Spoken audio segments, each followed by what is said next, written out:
காலையில ஒரு கல்யாணத்துக்கு போனேங்க. ஏன்னா முகூர்த்த நேரம் 9 டூ 10:30. நான் 10 மணிக்கெல்லாம் போயிட்டேன். போய் மண்டபத்து மேல உட்காந்தேன். மணவறையில பொண்ணு, மாப்பிள்ளை எல்லாம் இருந்துச்சு. சரி ரைட்டு கொஞ்ச நேரம் ஆச்சு. அந்த டைம் வரட்டும். ஐயர் தாலி எடுத்து குடுத்தாரு. மணமகன் மணமகள் மேல கழுத்துல தாலி கட்டிக்கிட்டாரு. அதுக்கப்புறம் எல்லாம் முடிஞ்சுச்சு. அதுக்கப்புறம் மணமகள் எல்லாம் கீழே இறங்கி வந்தாங்க. சாப்பாடு நிறைய வித சாப்பாடு போட்டாங்க. ஒரு 5 வகையான சாப்பாடு போட்டாங்க. எல்லாமே நல்லா இருந்துச்சு. அப்புறம் பொரியலும் ஒரு 5 வகை பொரியல். அது ஒரு சூப்பர் கல்யாணம். அப்புறம் அப்படியே பேசிட்டு இருந்தாரு. மாப்பிள்ளை கீழே இறங்கி கல்யாணம்லாம் பார்த்தீங்கல்ல, நல்லா பண்ணேல்ல.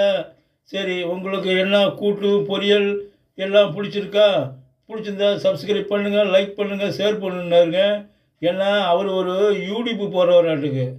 அந்த பழக்கத்தோசரம் அப்படி சொல்லிட்டாருங்க. பிடிச்சிருந்தா சப்ஸ்கிரைப் பண்ணுங்க. பாய். Thank you.